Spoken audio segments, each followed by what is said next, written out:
a pleasure.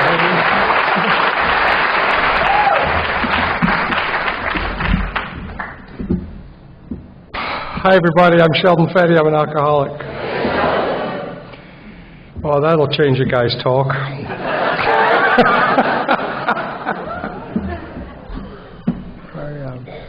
I was telling Lee and my sponsor Bob before the meeting. I was up in my room and I was praying as we do before we do something like this, and I got a little emotional because Sandy was a huge part of my sobriety. It's a funny experience for me because all of the members of the panel at most of these events that I get to participate in are people that when I was 1 week and 1 month sober, I was given their tapes to listen to. They're people that I grew up in Alcoholics Anonymous listening to, and Sandy was very much a part of my early sobriety before I ever met him, and I was honored, as many of you were, to meet him, and that this event is honoring Sandy is a beautiful thing, and I get to participate in a small way, and I get to share my experience on steps 6 and 7. Means a lot to me.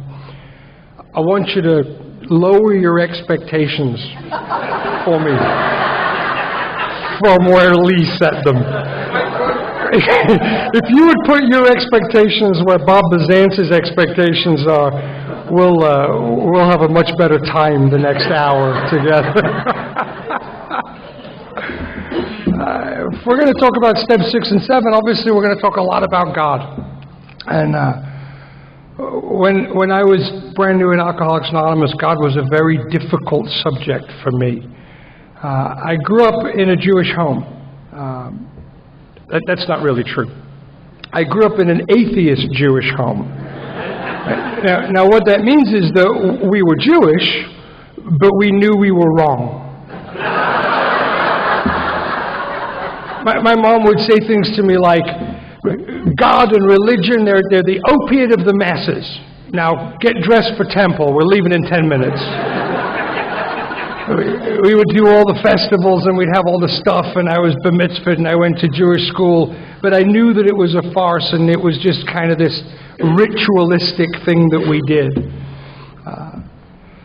But still, when I came here and you guys started to talk about God as you understood Him, I knew who you meant. I mean, you can try and kid me. You can dress it up in God as He may express Himself in our group conscience. But I got to tell you, if you're not from some form of a Christian faith, and it's the mid-1990s, and you're getting sober in Las Vegas, it feels like that's who they're talking about. And I just couldn't connect. I mean, first of all, my ancestors killed him. Okay. Now, I probably offended a few Jewish people in the room. I know that's not true. It's a little joke. We're going to have several of those over the next hour. Try not to get too mad at me for it. But you still kind of feel like a stranger in a strange land, like you can't fit, like you can't belong. Imagine, if you would, for a minute, if you were getting sober in a country where perhaps the predominant religion was a Muslim faith, and you're a Christian or a non-Muslim, and you're in the room and people are talking about God as He may express Himself in the group conscience. You might get a sense of what it feels like for this little Jewish kid who's not really, I can't do my faith because I know it's nonsense, and I can't do your faith because, well, gosh, the only people on the planet that are more wrong than the Jews are the Christians, for crying out loud. These are the two things that I know about God, right? And so I don't know if I can, but I got great sponsorship. And my sponsor says, why don't you just get off the debating team? Just, he told me things like, you're not supposed to find God in step 2. Oh, what do you mean? You're not supposed to find God. Came to believe in a power greater. It's where you come to believe. He said, no. So what about step 3? I can't do step 3 either. I'm going to make this decision to turn my will and my life over to this God that I should have come to believe in and I don't believe in. So I can't do that either. No. Don't worry about it. And he explains what it says in the book in step 2, where it says that we had to come to this realization, this question: do I now believe in God? Well, no, I don't believe in God. It's an easy question. Do I now believe in God? No. Are you even willing to believe that God might exist? Well, I don't know. I don't think. Maybe. Am I willing to believe that perhaps, maybe, there might be, perhaps, probably not? I doubt it. It's ridiculous. Don't be silly. No. Maybe. Might be. Maybe a God. Maybe. Maybe. There might be. Possibly. There might be a God. Maybe. I don't think. No. Probably. No. I mean, it's ridiculous to think about. But I'm willing that maybe, perhaps, possibly, there might be a God. Good. If you're working on step 2, we just did it together. Let's move on, right? I mean, it's really that. I mean, the book even says that as soon as a guy can say that maybe, perhaps, possibly, probably not, I doubt it, but maybe, yes, then we emphatically, like with passion, emphatically, like assure him, he's on his way, you're done. So step 3, say the prayer.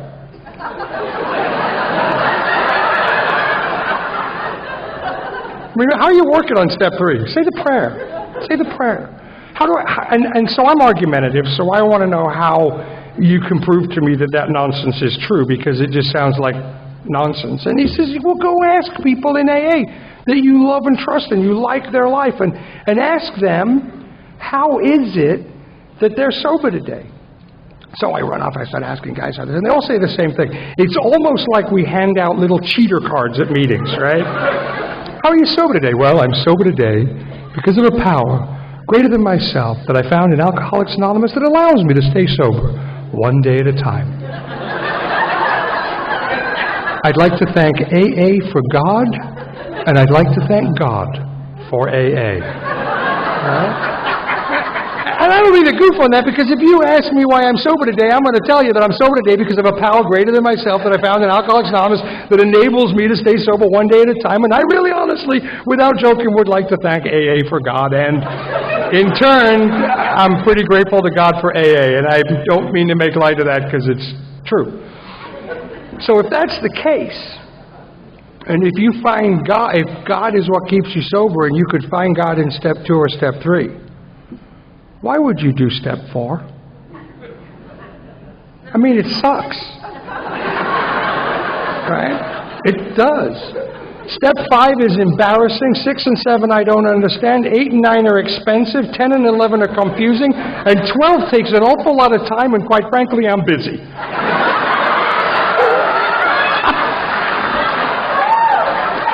Right? And unless it's having had a spiritual experience as the result of these steps, and we got to do all of them if we're going to have a spiritual experience. So, okay, I'll write my 4th step. I get it.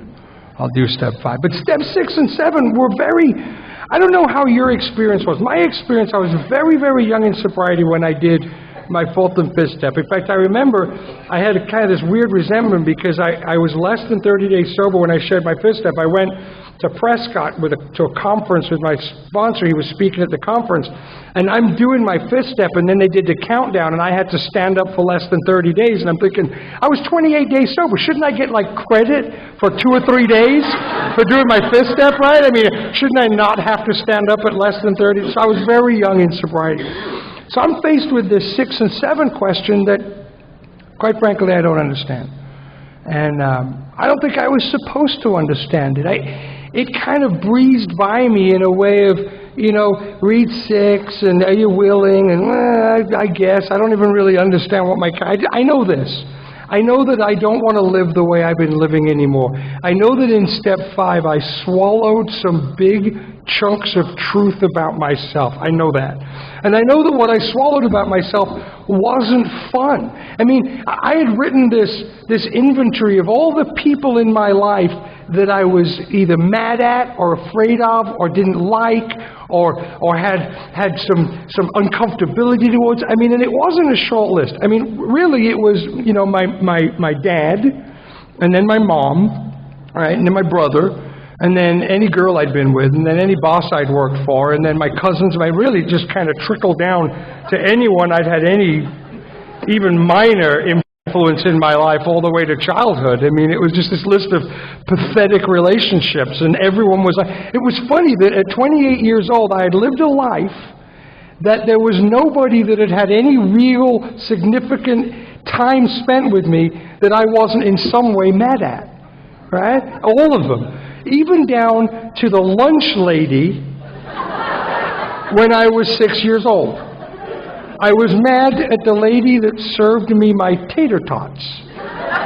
And I was really mad at her. Now, she deserved it, right? She deserved it. Talked to Larcene about that and Butch, and they agree she deserved it. But it's still pathetic, right? That I had to, I've lived this life where there is, you talk about no friendly direction. Not no friendly direction necessarily because of the things I do when I'm drinking. Although I have lots of people that are mad at me because I'm not a very good drinker. I'm not the guy that shoots pool better when he's drunk. I'm not the guy that dances better or plays guitar better. I'm the hit on your mom, pee on your couch kind of drunk. I mean, I love that line in the book where Bill says that we are often dangerously or disgustingly antisocial. I am not very dangerous, but I'm disgusting, you know? And so I got some stuff, right, where I've made people mad when drinking, but there are people on this list that had minimal contact with me when I was drinking, and I'm mad at them, or they're mad at me, and there's definitely one thing is for certain,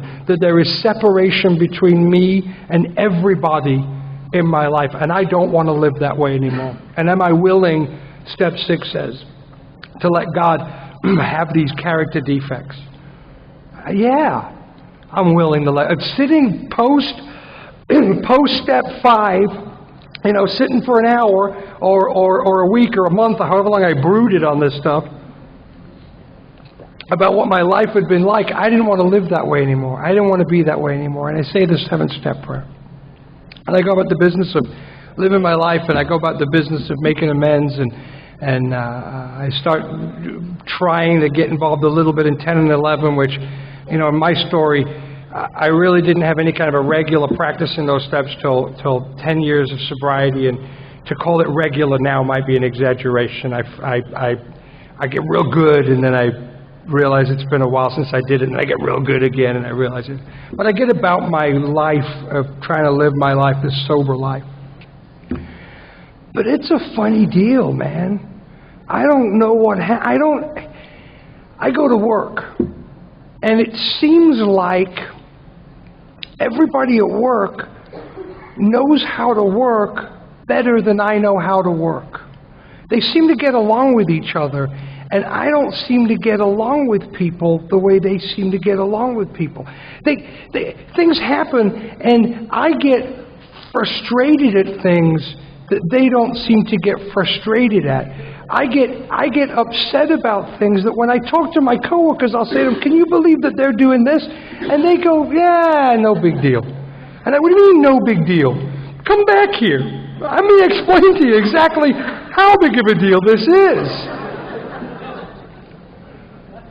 Things that happen with friends and in romantic situations and all throughout my life, it just seems like, and I'm talking to God, and I'm asking, and I don't want to be this guy that gets uptight, but I'm this guy that gets uptight. I'm the guy that seems to make amends for the same thing over and over again. I don't know if you guys have ever experienced this, but I worked at a job for 14 years with a boss that he was a difficult guy. And one of the things that's troublesome for me when there are difficult people, if you can find somebody to agree with you that that person is a difficult person, now you're right about your judgment of them, and it's way more dangerous. And this guy was a difficult guy, and I would overreact to the things that he would say and do, and I would get uptight, and I would get full of angst, and I would just get on the muscle, and I would get crazy, and I'd go to my sponsor, and I'd talk to my sponsor about this guy, and it would be like we would do 4 and 5 on this guy continuously, and he'd do that AA voodoo that they do, right? he'd do that, this was our core stuff. Well, you know, Sheldon, maybe the guy had a bad day. You don't know what happened with his wife before he left for work, or you don't know the stress that he has that's coming from his boss, or, you know, maybe with his experience, he sees you doing things that he would do differently. And if you were in his shoes, and you had his fear, and you had his discomfort, and you had his angst, and you had his motivators, and you had the things driving him, could you see how you may have behaved that way? And yes, I can see how he may have behaved that way. And so then I would run off, and I would have to make amends to the guy, because I'm not real good at restraining the pen and tongue. Right? So I go back to, hey, you know, yesterday when I said that thing that I said, I'm sorry that I said that. And it got to a point where, honestly, I would go to his office and I would knock on his door. I'd say, hey, boss, you got a minute? And he'd smile. Because he knew. This must be one of those amenses that you're going to make. Yeah. And my sponsor's big on doing nice stuff for people, you know, so find out how he takes his coffee, and I'd be stood at his door with a Starbucks cup, and he'd be like, oh, this will be fun. But I could do the inventory, and I could make the amends, but I would continue the behavior that I was promising that I wouldn't do anymore. And I didn't seem to be able to stop that behavior. It seemed like at some point in early sobriety, it was a little bit less troublesome for me, because in early sobriety, I didn't even see the behavior happening. In early sobriety, what would happen is that I would get this angst about life. Life would not seem to treat me fair. It would always seem like they were out to get me. They were not on my side. If they could only understand. I love that stuff in 60 through 63, the actor that Bob talked about. If only the people would stay put. If only they do what I thought they should do, then we'd be fine. And the problem really is that they don't seem to want to do things my way. The way I live my life is that I agree that selfishness and self-centeredness is the root of my troubles. Your selfishness and your self-centeredness, right? And if only you would stop behaving correctly, then we'd be fine.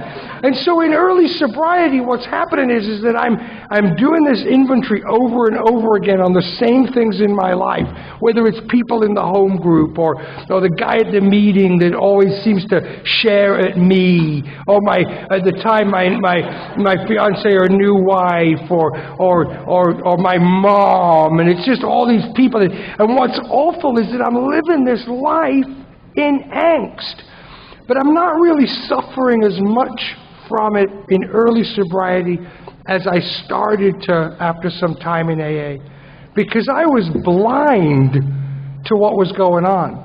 So what happens is that I get this angst, I get this uncomfortability, I get this heartache, I get this pain. I go to my sponsor and I think it's their fault, and we inventory it. And then he points out to me where I behaved wrong. One of the most painful things that I've ever had to do in AA, and I don't know if you might enjoy this, but it's putting out of our minds the wrongs others had done. It's like, you almost need this surgical procedure to have that done, right? Because boy, that's like locked into my fiber, for God's sakes, right? But we get through that, and then I go make the amends again, and I go about my life. And my life doesn't seem to make sense. It almost feels like I'm getting sicker. And I try to talk to this about people that are in my life. I remember having a conversation with my dad about this, and my dad's not in AA. And so I tell my dad, we have this intimate conversation. I tell him, geez, I just feel like in some areas of my life I'm really failing. I'm failing you, and I'm failing other people in my life. And he looks at me like I'm crazy, because outwardly, the action in Alcoholics Anonymous is allowing me to act better in most situations. My actions have improved. But what's happening is that thing that we talk about in AA, where we talk about the road getting narrower, what Bob talked about, we awaken. I'm starting to awaken to my actions and to the way that I live in the world. And I feel like I'm getting sicker. I remember one night, they always say in Alcoholics Anonymous, and they joke about if you have a good idea, you should call your sponsor. And if you have a great idea, you should go see him, right? I think that could also be applied to your emotional state. If you're having a tough day and you're really bound up tight, you should call your sponsor. But if you're really falling apart, you should go see him. And this particular night I did that. I remember driving over to my sponsor. I called him. I said, I got to come see you. And I'm driving up to his house. And you got to kind of picture the change that has happened in my life to this point. Earlier on that day, when I got sober, I had been homeless for a short while. I don't homeless well. It's not, Jews aren't good at that. We did our 40 years in the desert, and then we got places to live, and it's kind of against the faith now. And anyway,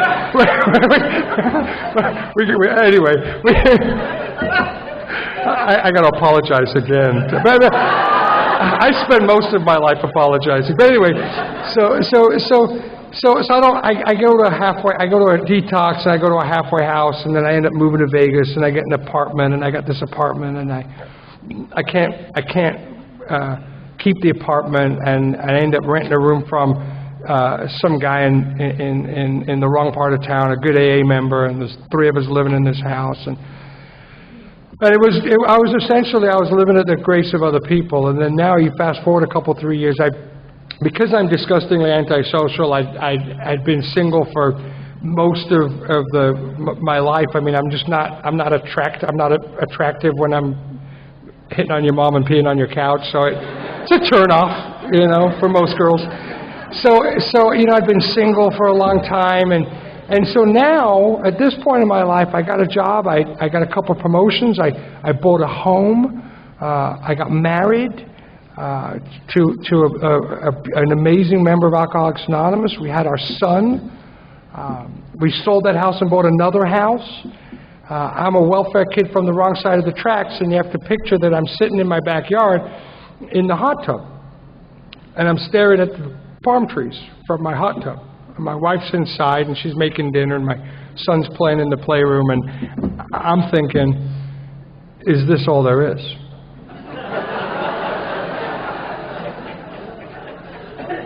The funny thing about that is that I believe that I honestly thought that if I could get a few bucks, a nice house, a good wife, and a kid, that those things would be a cure for alcoholism. Turns out that those are not a cure for alcoholism, and that people with far more material success than I have drink and kill themselves every day because of our disease. But I thought those things were a cure for alcoholism. But that day I keep getting a little crazier and a little crazier. I end up going over to my sponsor's house, and I knock on the door. And he opens the door, and he says the funniest thing. It wasn't funny at the time. It's funny how most of what my sponsor said to me is funny in hindsight, but at the time sounds callous, right? But he opens the door and he goes, I know that look. That's the Sheldon can't manage his own life look. Right? These are the people I go to for help.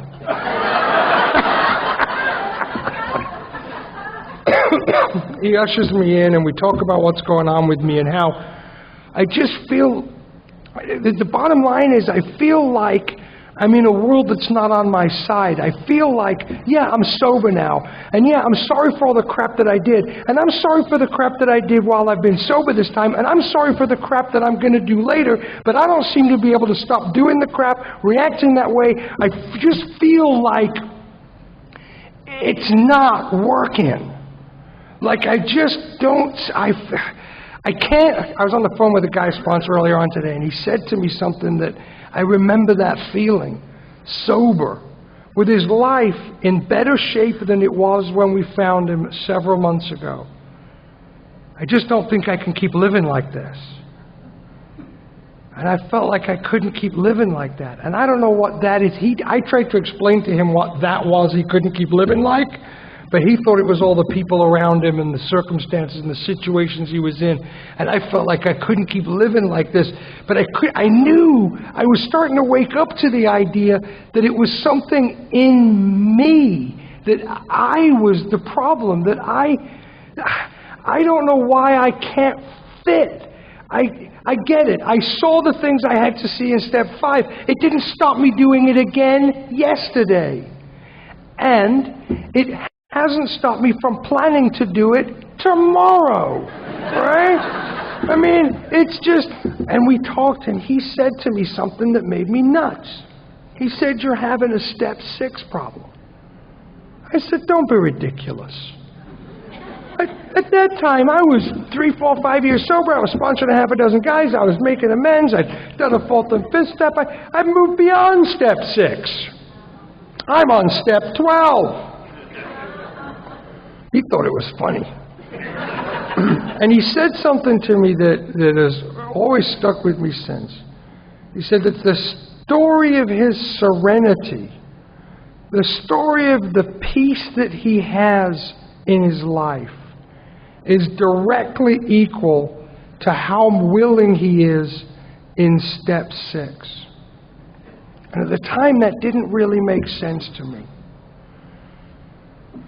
I thought that step 6 was this step where I said, okay, these are the things that are objectionable to me. And then I said, I'm willing to have God take them. And then I said the prayer in step 7, and he took them. But that's not been the experience of my life. The experience of my life has been this journey of what it looks like for a guy like me to be willing to have God take these things.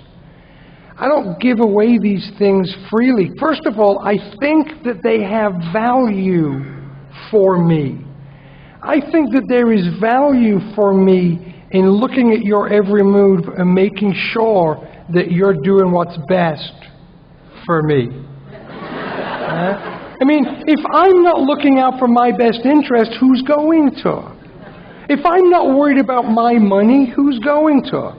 It's either me or the people that are trying to get my money. So I better worry about my money, and I better put a lot of energy into worrying about my money.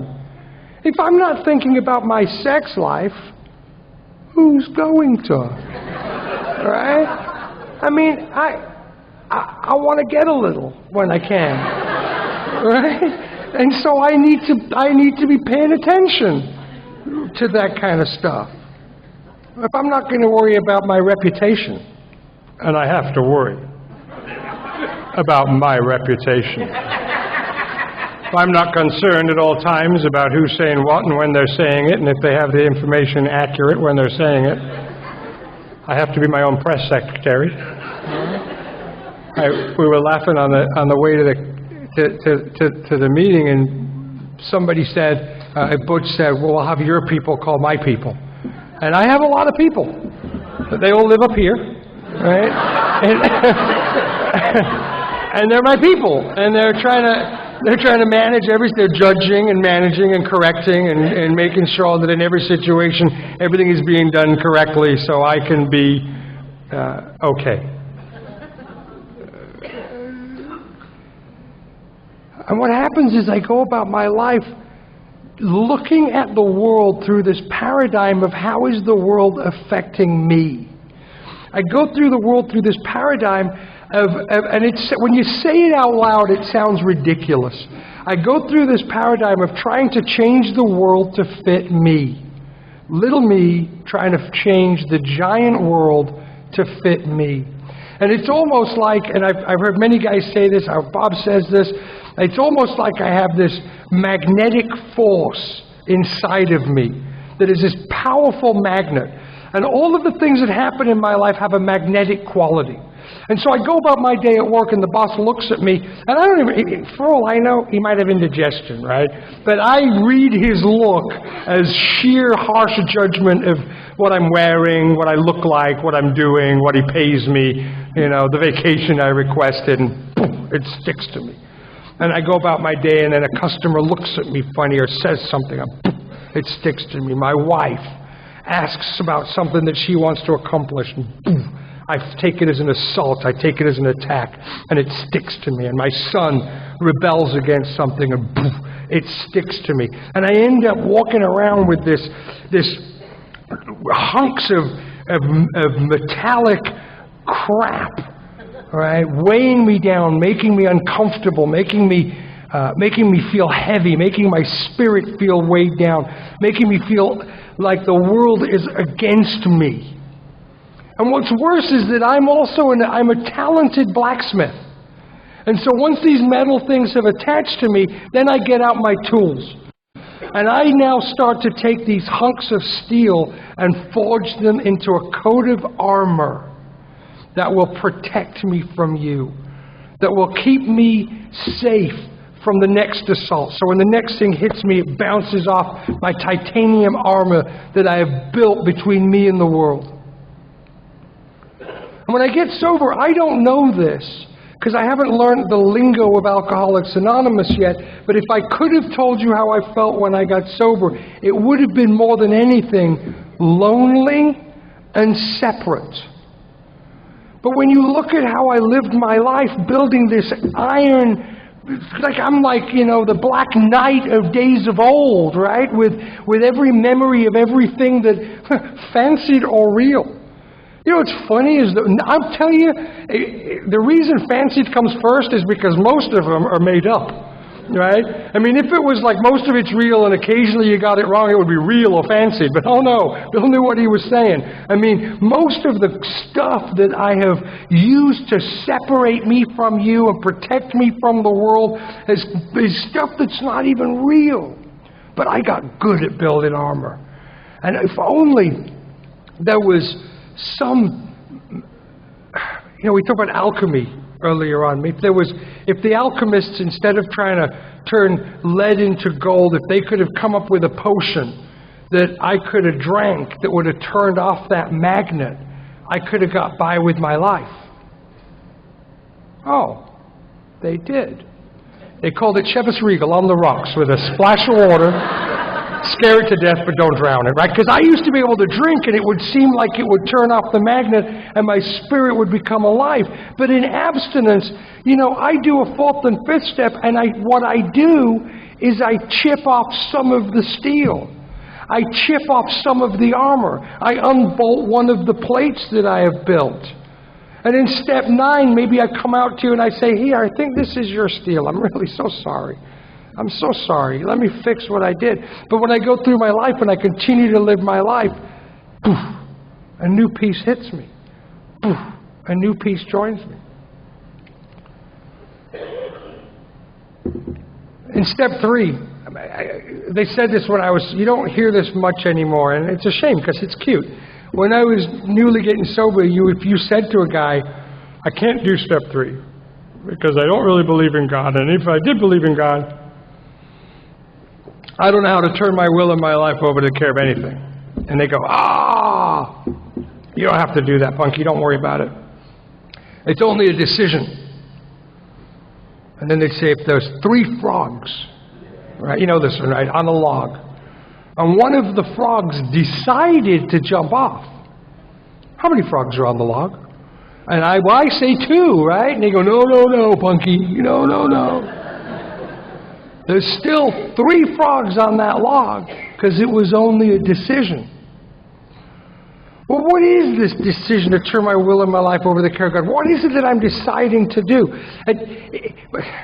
In essence, I suppose I'm deciding to make my life none of my business. In essence, what I'm saying is that, Pops, from this point forwards, to do with me right now, at this moment, whatever happens to me right now, to do with me, I give to you. And to build with me. That's my future. So for the future of my life, not just now, but in the future, Pops, I'm going to give that to you. I want you to take care of everything in my life. I'm going to stop making decisions. My sponsor, he's got a lot of these mean... You guys think he's nice and clever from the podium, but he's got a lot of these mean things he says to you, right? He says to me one time, this is classic. He says, I can teach you, Sheldon. The only reason you're mad is because you're not getting your way. Okay. Well, I can teach you never to get mad ever again. I can make it to where from this point forward, never ever again will you ever get unhappy because you don't get your way. How? don't have a way.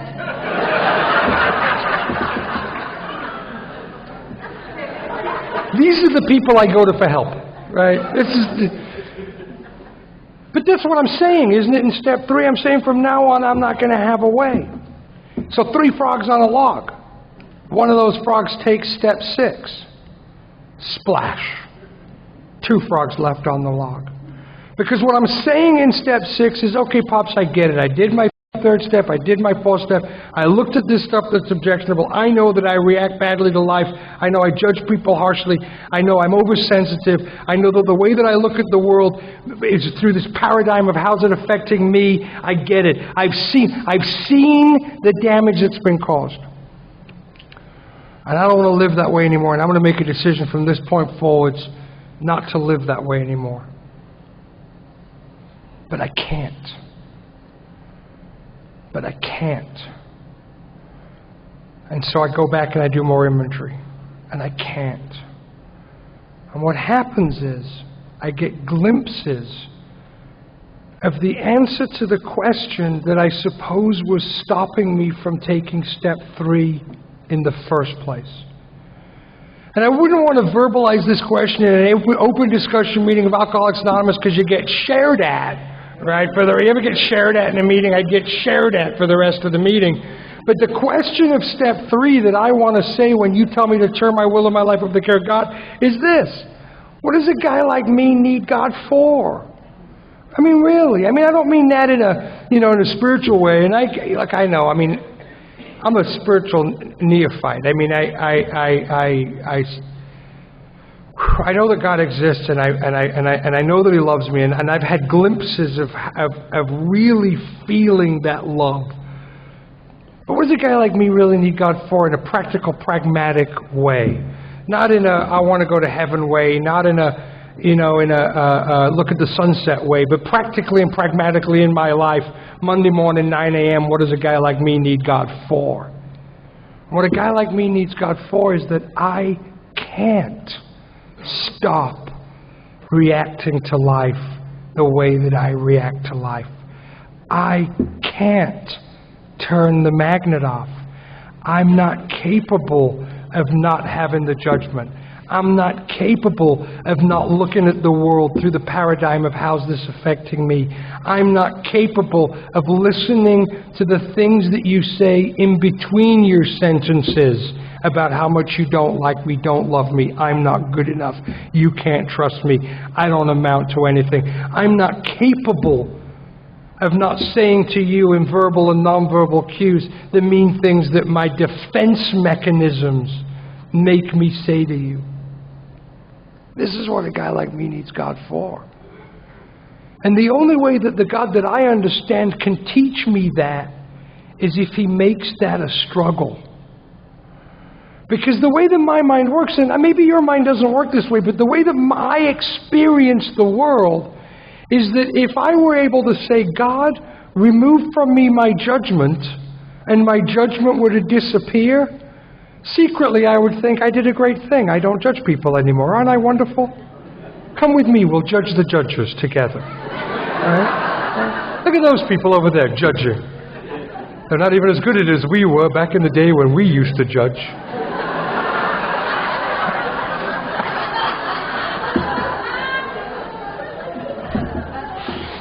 Oh boy, so I need the struggle.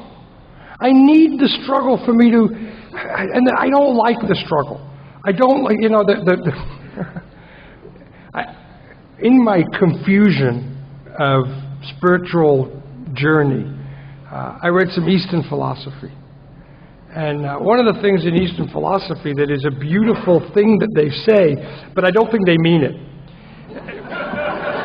And I'll tell you what I mean when I say that in a minute, right? And this is as Sheldon sees it, right? But the Buddhists are like, okay, you picked on the Jews, now you picked on the Buddhists. You're not fair. But they say that there is no pain in change. There is only pain in resistance to change. Which is true. I absolutely agree with that. But it sounds to a guy like me that's not very spiritually advanced that means I'm choosing to resist change. Right? Try to choose not resisting change, I dare you. right? It's impossible. It's impossible not to resist the change. It is in the resistance to change that the struggle occurs that makes me realize that the change is good and that I need to stop resisting the change. But it is in the resistance to the change that I get to learn the growth. They call them growing pains. They don't call them growing tickles, right? Because this stuff kind of is uncomfortable for me.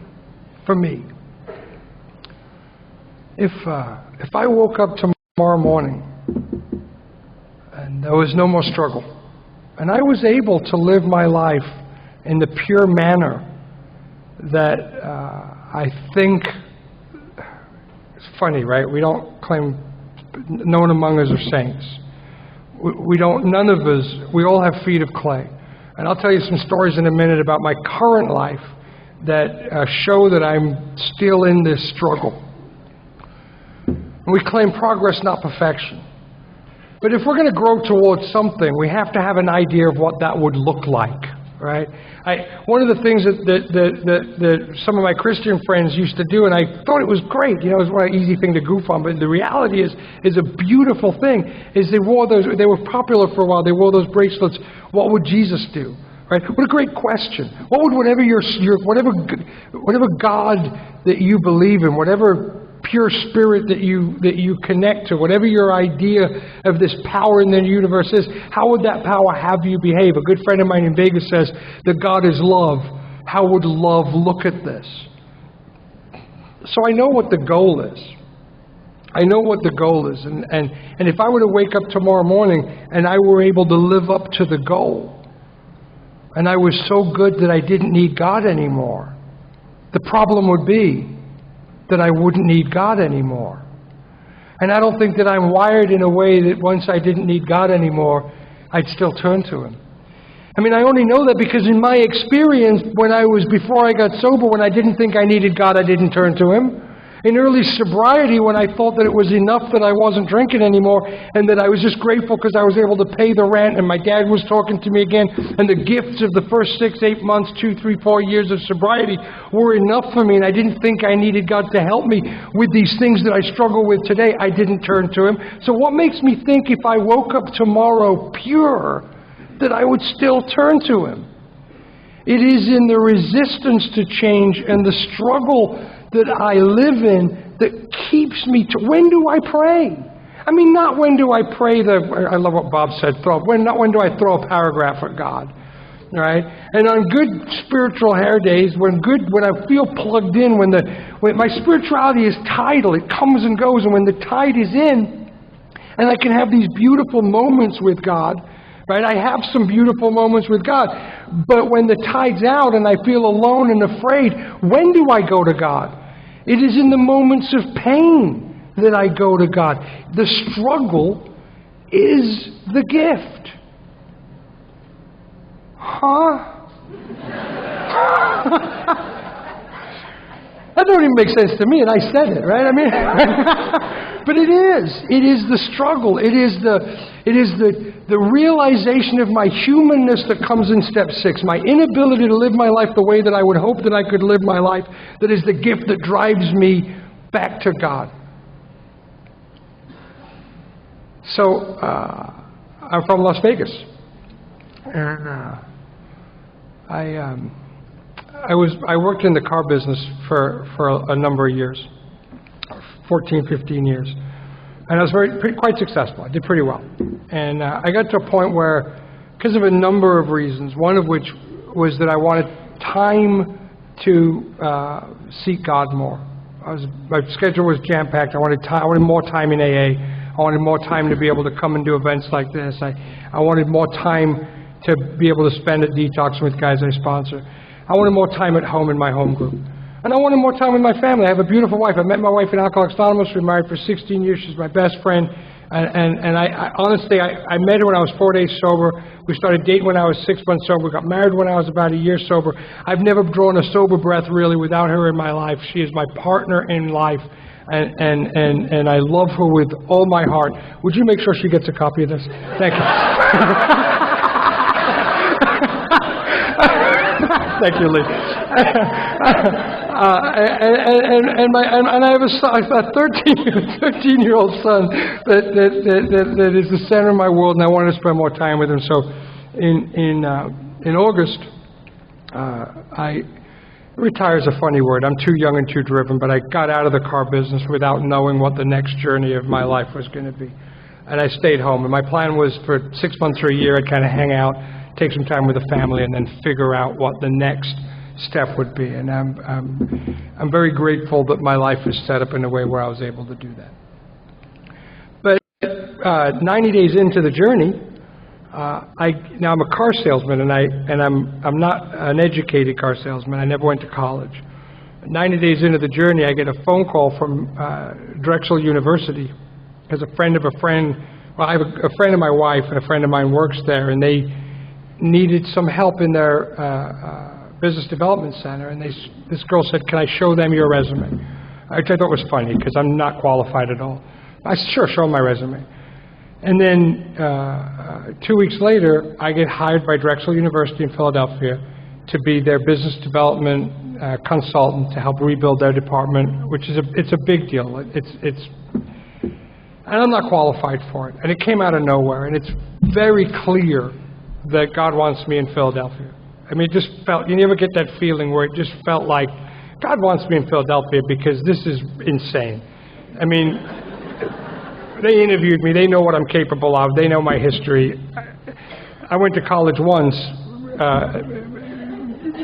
She was cute, and I was, but I didn't stay. I mean, I never. So I get this job, and the funny thing is that all of the things that I wanted, more time in my home group, more time with my family, all those things evaporated. Because I leave Vegas on Sunday night and I come home on Thursday night. When I come into a weekend like this, I just don't go home. I left Philadelphia and came here to be with you guys this weekend, and after the weekend, I'll go back to Philadelphia. So that was something that evaporated in this deal, but it made sense that I should go there, and it felt so like the right thing to do. And I called my sponsor, and I'm talking to Bob, and I'm in Philadelphia, and I'm sitting in this hotel, and I'm amazed at the power and beauty of the spirit of the universe that would take someone like me, an uneducated guy, and have him work amongst PhDs and guys with master's degrees and all this stuff. It paid me pretty well. It just seemed ridiculous. And he says to me, "Well, Sheldon, within the next 3 or 4 months, you're going to call me and tell me that they don't respect you. And they're not treating you right. And just remember this conversation, because that one's coming." I just finished my 4th week with them. And last week,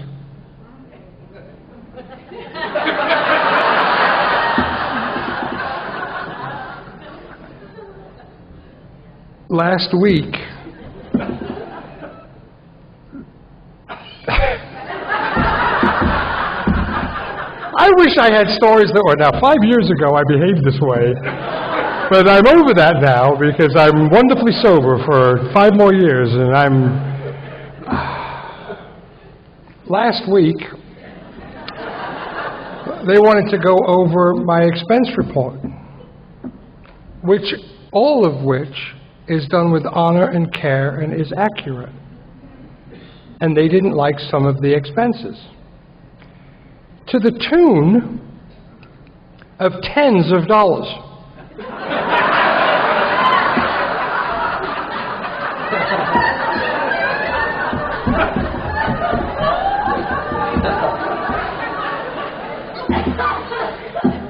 Tens of dollars.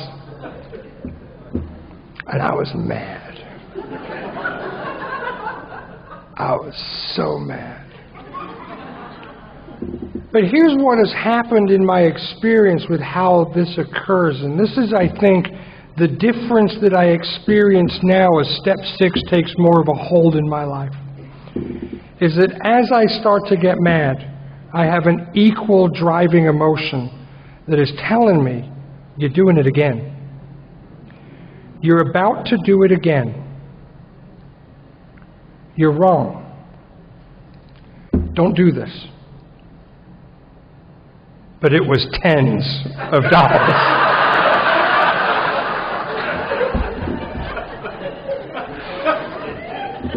So I can't help myself but get mad. But I'm mad at myself because I'm getting mad when I shouldn't be getting mad, and I know better. Why the heck am I getting mad? I shouldn't be getting mad. This is ridiculous.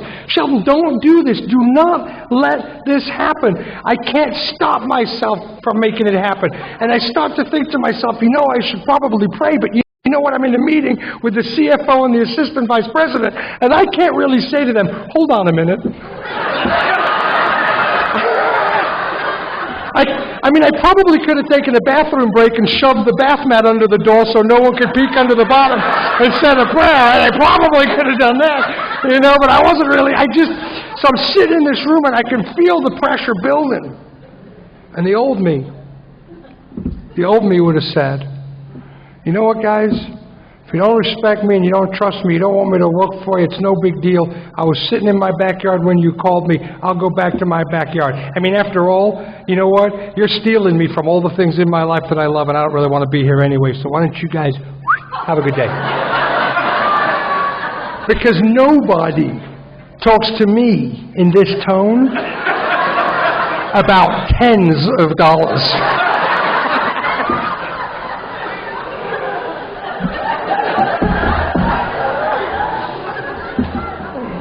I didn't say anything. I just shut down. There were some things that I probably, if it was a smart business situation, there were some things that I could have articulated to them. If I could have done it in a calm and kind, frank manner, that should possibly have been articulated. But I don't have it. I got either shut down, or let me tell you the way it's going to be, boys. And I don't have the middle, and I know I don't have the middle, so I shut down. And I can't imagine what my physical appearance must have been to them, but it felt like I was doing this.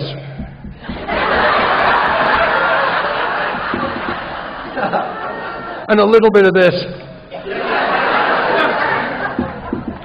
But I think I was doing this. I hope I was.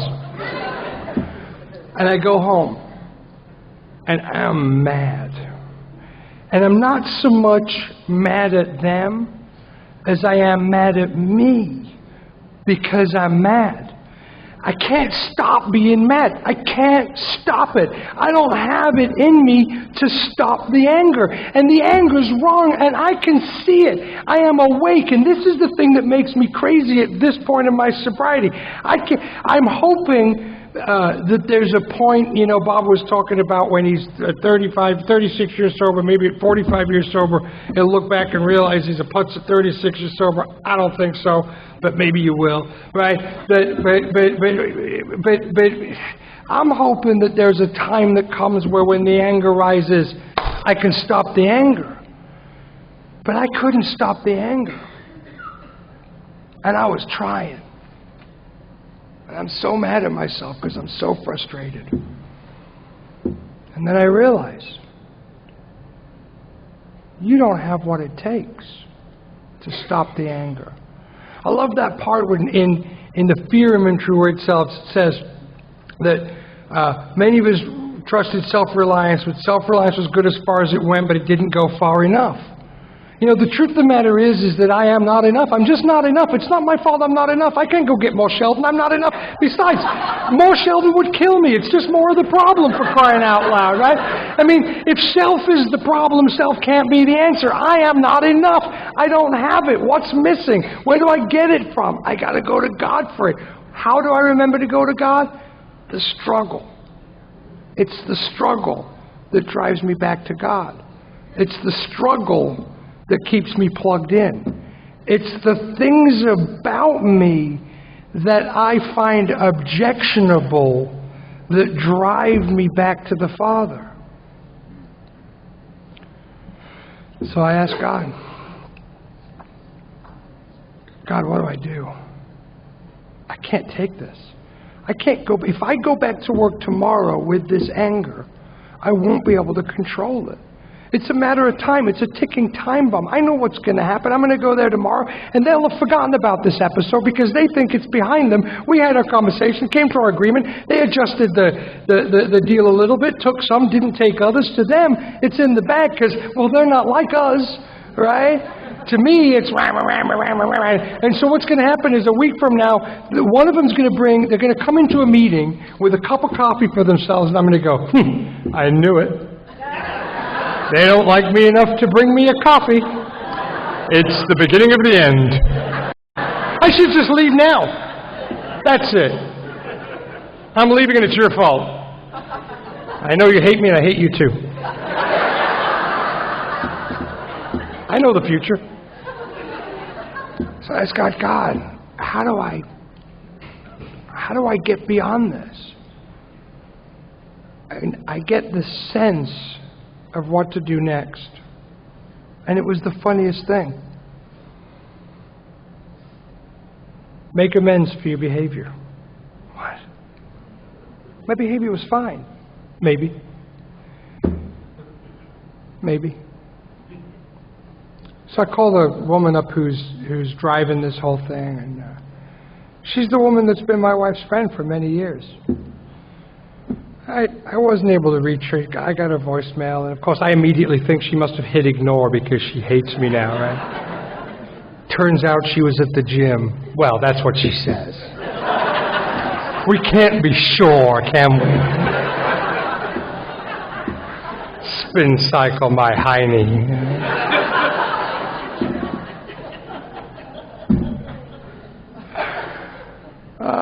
But I tell her I just left her a message that said, you know what, I want you to know that was a little inappropriate in that meeting, and if I embarrassed you or affected you badly, I'm sorry.